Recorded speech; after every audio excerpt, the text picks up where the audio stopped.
मुख्यमंत्री पुष्कर सिंह धामी का आज रुद्रपुर का दौरा। अमित शाह के दौरे की तैयारियों का लेंगे जायजा। ग्राउंडिंग सेरेमनी में भाग लेंगे गृह मंत्री। मुख्यमंत्री धामी ने हरिद्वार में कावड़ मेले में आने वाले शिव भक्तों के पांव पखारे। सीएम ने कावड़ियों से नियम का पालन करते हुए यात्रा पूरी करने की अपील की।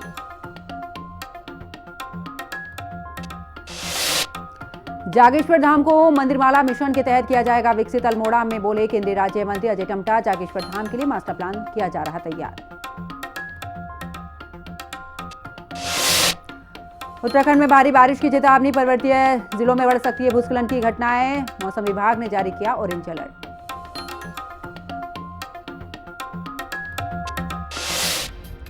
नमस्कार, हिंदी खबर देख रहे हैं आप। मैं हूं आपके साथ पंकज यादव। शुरुआत करते हैं जहां पर मुख्यमंत्री पुष्कर सिंह धामी का आज रुद्रपुर का दौरा है। अमित शाह के दौरे की तैयारी का जायजा मुख्यमंत्री लेंगे। स्पोर्ट्स स्टेडियम रुद्रपुर में होगा ये कार्यक्रम, जहां पर कल उत्तराखंड दौरे पर होंगे गृह मंत्री अमित शाह। ग्राउंडिंग सेरेमनी में भाग लेंगे अमित शाह। इस वक्त की बड़ी खबर आपको बता रहे हैं, जहां पर बता दें कि अमित शाह के दौरे से पहले तैयारियों का जायजा लेने के लिए पहुंचेंगे मुख्यमंत्री। स्पोर्ट्स स्टेडियम रुद्रपुर में होगा ये कार्यक्रम और ऐसे में आपको बता दें कि कल उत्तराखंड दौरे पर होंगे अमित शाह। तो ग्राउंडिंग सेरेमनी में भाग लेंगे अमित शाह, लेकिन उससे पहले मुख्यमंत्री का दौरा, क्योंकि तमाम तैयारियों का जायजा मुख्यमंत्री लेंगे। और आपको बता दें कि रुद्रपुर पहुंचेंगे मुख्यमंत्री आज। ऐसे में अमित शाह के दौरे की तैयारियों का जायजा भी लेते हुए नजर आएंगे। तो स्पोर्ट्स स्टेडियम रुद्रपुर में होगा ये कार्यक्रम। इस वक्त की बड़ी खबर। ज्यादा जानकारी के लिए हमारी सहयोगी शुभांगी हमारे साथ में जुड़ चुके हैं। शुभांगी, अगर बात करें तो रुद्रपुर के दौरे पर मुख्यमंत्री, लेकिन आपको बता जिस तरीके से जानकारी मिल रही है कि तमाम तैयारियों का जायजा भी लेते नजर आएंगे मुख्यमंत्री।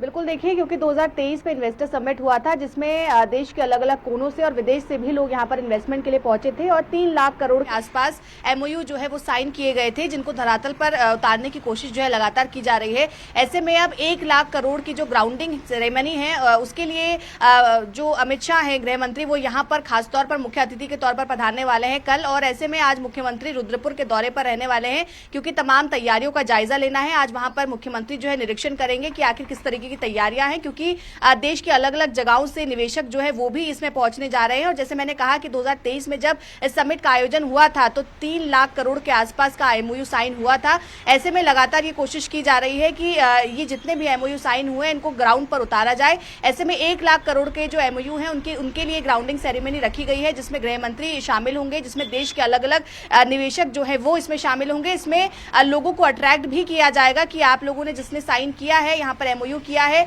या जिन लोगों ने नहीं भी किया है वो लोग यहाँ पर आकर इन्वेस्टमेंट जरूर करें, यहाँ पर उद्योग खोले, जिससे प्रदेश का भी विकास होगा, प्रदेश में रोजगार उत्पन्न होगा और कई तरीके के बेनिफिट जो हैं उत्तराखंड के लोगों को भी मिलते हुए नजर आएंगे। और यही कारण है कि कल अमित शाह जो हैं वो उत्तराखंड दौरे पर आ रहे हैं, रुद्रपुर वो पहुंचेंगे और जिस स्टेडियम में इसकी तैयारियां चल रही है वहां पर आज मुख्यमंत्री जाएंगे, वहां पर तैयारियों का जायजा लेंगे। इससे पहले भी वहां के जो डीएम है, जो पुलिस प्रशासन है, वो अपने स्तर पर बैठकें ले चुके हैं। किस तरीके से वीआईपी मूवमेंट होगा, किस तरीके से ट्रैफिक डाइवर्जन होगा, किस तरीके से तमाम तैयारियां वहां पर होंगी, क्योंकि गृह मंत्री जब खुद आ रहे हैं तो उनकी सुरक्षा भी एक महत्वपूर्ण बिंदु होता है। ऐसे में पुलिस प्रशासन भी अपने तरीके से पूरे अलर्ट मोड पर है।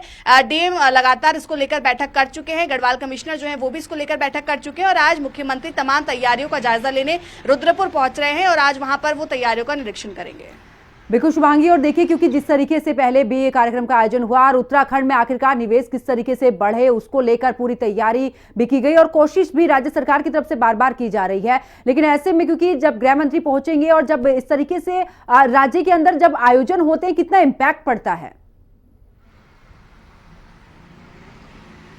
बिल्कुल, देखिए, क्योंकि राज्य सरकार लगातार ये कोशिश कर रही है कि बाहर के जो निवेशक हैं, चाहे वो देश के हों या देश से बाहर के हों, उनको उत्तराखंड में निवेश करने के लिए वो प्रोत्साहित कर सके। और यही कारण है कि इन्वेस्टर समिट का आयोजन किया गया था, जिसमें प्रधानमंत्री भी पहुंचे थे। इसके अलावा भी कई सारे समिट यहाँ पर अभी तक आयोजित हो चुके हैं, जिसमें अलग अलग जगहों से निवेशक जो है वो आते हैं, उद्योगपति यहाँ पर आते हैं और उनको प्रोत्साहित किया जाता है कि वो उत्तराखंड के अंदर उद्योग सेटअप करें। उससे उनका भी बेनिफिट होगा और प्रदेश में रह रहे लोगों का भी बेनिफिट होगा। और कहीं ना कहीं जब प्रदेश के अंदर इतने बड़े समिट का आयोजन होता है, जब बड़े जो केंद्रीय मंत्री हैं वो यहाँ पहुंचते हैं, प्रधानमंत्री यहाँ पहुंचते हैं, और ऐसे में जब देश और विदेश के अलग अलग कोनों से लोग यहाँ पर इच्छा जताते हैं कि वो यहाँ पर निवेश करना चाहते हैं, वो यहाँ पर उद्योग सेटअप करना चाहते हैं, तो कहीं ना कहीं हमारे प्रदेश के विकास के लिए हम कह सकते हैं कि एक और बड़ा कदम है। ऐसे में अब क्योंकि जिस तरीके से 3 लाख करोड़ के करीब जो MOU साइन हुए थे, ऐसे में अब 1 लाख करोड़ की ग्राउंडिंग की जो ये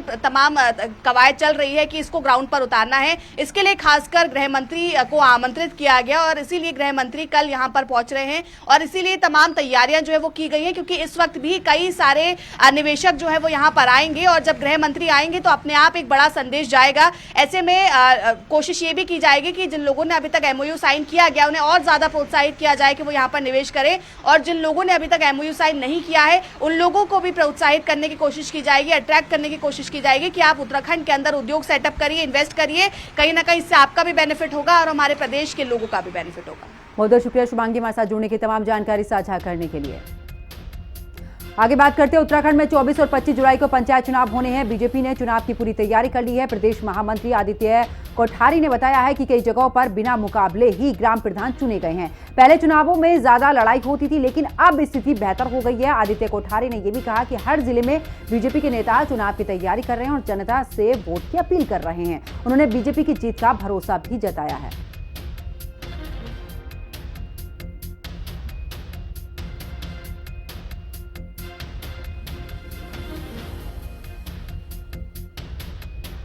इस बार उत्तराखंड में जो 24 जुलाई को और 28 जुलाई को 2 चरणों में मतदान होना है, ये हमारे लिए बहुत ही खुशी की बात है और ये उत्तराखंड में लोकतंत्र की परिपक्वता भी हम इसको कह सकते हैं कि ग्राम प्रधान की अधिकतर सीटों पर निर्विरोध निर्वाचन ग्राम सभाओं के द्वारा, गांव की जनता के द्वारा किया गया है। क्षेत्र पंचायत के और जिला पंचायत के सदस्य भी अधिकतर जगह जो है निर्विरोध चुन करके आए हैं और मैं समझता हूँ कि गांव के लोगों ने गांव के विकास के लिए जो अपना समर्पण किया है, क्योंकि नीचे के स्तर पर आमतौर पर जो देखा जाता था कि बड़ा संघर्ष होता था, चुनाव में बड़ी खींचतान होती थी, लेकिन इस बार लोगों ने गांव के विकास के लिए जो समर्पण किया है उसके लिए मैं उत्तराखंड की जनता को बधाई देना चाहता हूं।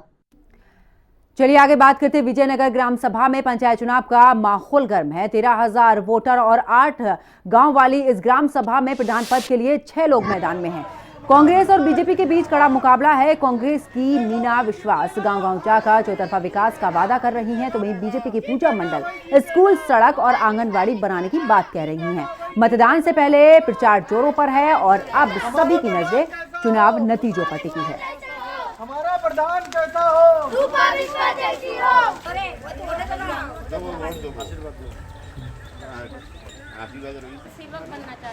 विजयनगर को मैं धन्यवाद करना चाहती हूँ, क्योंकि उन्होंने कई बार हमारे मदद किया है। हमने जिला पंचायत में 2 बार उठे, मेरे पति और मैं, हर बार हमें भारी बहुमतों से जिताए और इस बार भी हम आशा करते हैं कि वो लोग सहयोग करेंगे, भारी मतों से जिताएंगे, क्योंकि हमने कभी नेता बनने की कोशिश ही नहीं की। हर बार जनता के सेवक बने, उनके सुख में भलाई हमने साथ नहीं दिया, लेकिन दुख के घड़ी में जब भी बुलाए हमने उनके पास खड़े हुए और सबकी मदद करने की कोशिश की। मैं लोगों के बीच घूम रही हूँ, बहुत अच्छा रिजल्ट मिल रहा है मुझे, सभी मुझे आशीर्वाद दे रहे हैं और सभी का समर्थन मिल रहा है मुझे। देखो, मेरे पति ने इतना काम किया है, कोई पद में ना होते हुए भी उन्होंने इतना काम किया है, उसी रीजन में मुझे आज वोट मिलेगा। सब लोग कह रहे हैं कि सब मुझे ही आशीर्वाद दे रहे हैं, सबसे मुझे अच्छा ही रीजन मिल रहा है। जहाँ भी जा रही हूँ सब मुझे समर्थन कर रहे हैं, अच्छा ही मैं जीत रही हूँ विजयनगर ग्राम सभा से। मेरे पति 10 साल से काम कर रहे हैं सबके बीच में और सबका मदद भी करते हैं, तो हम चाहते हैं कि हमें वोट देकर जिताएं। और चलिए आगे बात करते हैं, जहां पर जिला अधिकारी नितिका खंडेलवाल ने बताया कि चुनाव ड्यूटी में लगे कर्मचारियों को सभी जरूरी सुविधाएं दी जाएंगी। सेक्टर मजिस्ट्रेटिस्ट क्षेत्रों का निरीक्षण कर रहे हैं। जरूरत पड़ने पर मेडिकल टीम 15 मिनट में मौके पर पहुंचेगी। बारिश या आपदा से प्रभावित क्षेत्रों के लिए भी रूट चार्ट तैयार कर लिया गया है, ताकि रास्ते बंद होने पर तुरंत कार्रवाई हो सके। भोजन, चिकित्सा, यात्रा और ठहरने की सुविधा सुनिश्चित की जा सके।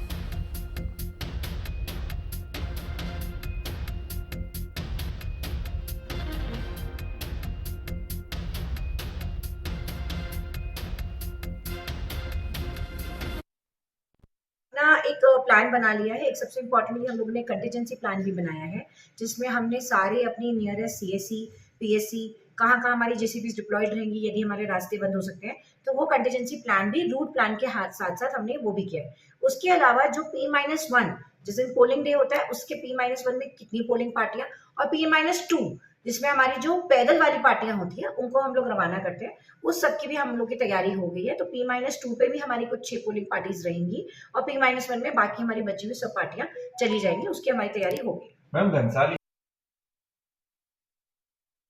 तो कांवड़ मेला 2025 में भीड़ को देखते हुए पुलिस ने सुरक्षा और भी ज्यादा कड़ी कर दी है और जगह जगह पर सख्ती के लिए जांच पड़ताल भी की जा रही है। रोजाना कांवड़ यात्रियों की संख्या बढ़ रही है, इसलिए रेलवे स्टेशनों पर सुरक्षा बढ़ा दी गई है। रेलवे पुलिस और आरपीएफ 24 घंटे स्टेशन पर नजर रखे हुए है। यात्रियों की सुविधा के लिए 8 स्पेशल ट्रेनें चलाई जा रही हैं, साथ ही यात्रियों को सुरक्षित रखने और सतर्क रहने के तरीके भी बताए जा रहे हैं।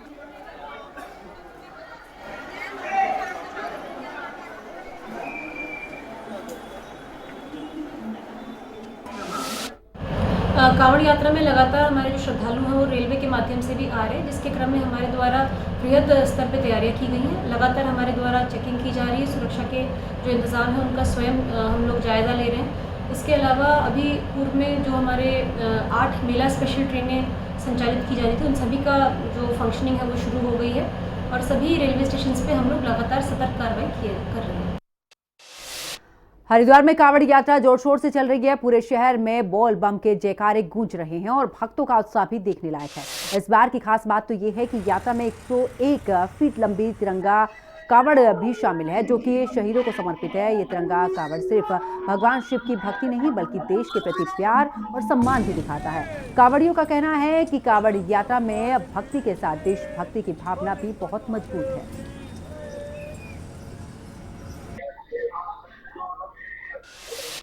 शाम सदाशिव ग्रुप हंगावली जिला सहारनपुर उत्तर प्रदेश से है।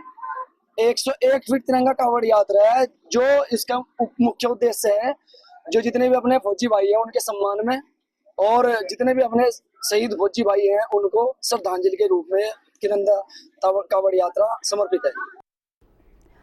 उधर केदारनाथ में मानसून को देखते हुए हेलीकॉप्टर सेवा पर रोक लगी हुई है, लेकिन इसके बावजूद बद्री केदार समिति की अगर बात करें तो मंदिर समिति के अध्यक्ष के कुछ वीआईपी मेहमानों के साथ हेलीकॉप्टर से केदारनाथ जाने पर बवाल मच गया।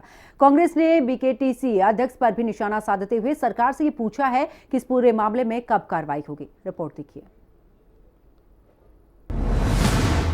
बीकेटीसी अध्यक्ष हेलीकॉप्टर से गए केदारनाथ, प्रतिबंध को ठेंगा दिखाया, खड़ा हुआ विवाद। कांग्रेस प्रदेश अध्यक्ष का सवाल 2-2, सत्ताधारियों को क्या नियमों से है छूट। उत्तराखंड में मानसून के सक्रिय होने के साथ ही यात्रियों की सुरक्षा के मद्देनजर केदारनाथ में हेली सेवा संचालन पर रोक लगा दी गई है। वहीं प्रतिबंध के बीच बद्री केदार मंदिर समिति के अध्यक्ष हेमंत द्विवेदी के कुछ वीआईपी मेहमानों के साथ हेलीकॉप्टर से केदारनाथ जाने पर विवाद खड़ा हो गया है। बद्री केदार मंदिर समिति अध्यक्ष सावन के पहले सोमवार के मौके पर 15 जुलाई को हेलीकॉप्टर से केदारनाथ गए थे, जिसकी तस्वीरें उन्होंने सोशल मीडिया पर पोस्ट की थी। जानकारी के मुताबिक मौसम खराब होने के कारण हेलीकॉप्टर को एक दिन केदारनाथ में रोकना पड़ा था, जिस पर विपक्षी कांग्रेस ने बीकेटीसी अध्यक्ष और सरकार पर तीखा हमला बोला है। कांग्रेस प्रदेश अध्यक्ष करण माहरा का कहना है कि मानसून को देखते हुए केदारनाथ में हेली सेवा पर प्रतिबंध लगाया गया है, लेकिन जब बात सत्ताधारियों की आती है तो नियम धरे के धरे रह जाते हैं। कांग्रेस प्रदेश अध्यक्ष ने पूछा है कि बीकेटीसी अध्यक्ष के नियम तोड़ने को लेकर कब कार्रवाई होगी। वहीं कांग्रेस के हमले पर बीजेपी सफाई देते हुए कह रही है कि बीकेटीसी अध्यक्ष किन परिस्थितियों में हेलीकॉप्टर से केदारनाथ गए, ये कहना तो मुश्किल है, लेकिन बद्री केदार धाम के प्रति उनकी निष्ठा को देखते हुए उन पर इस तरह के आरोप लगाना सही नहीं है। केदारनाथ में हेली सर्विसेज बंद की गई हैं क्योंकि भारी बरसात है। 39 दिन में 5 हेलीकॉप्टर गिरे हैं, ये गंभीर विषय था और एक ये जारी किया गया था निर्देश कि हेली सेवाएं बरसात तक नहीं चलेंगी। उसके बाद भी हेमंत द्विवेदी अपने कुछ साथियों के साथ वहाँ पहुँचे हैं। वो साथी कौन थे वो भी एक बड़ी टिप्पणी है। रावल के ऊपर आरोप लगाने वाले और जिन्होंने पूरा स्कीइंग का जो हमारा क्षेत्र है उसको खराब किया था गुप्ता बंधु ने, उनका व्यक्ति उस यात्रा में शामिल था।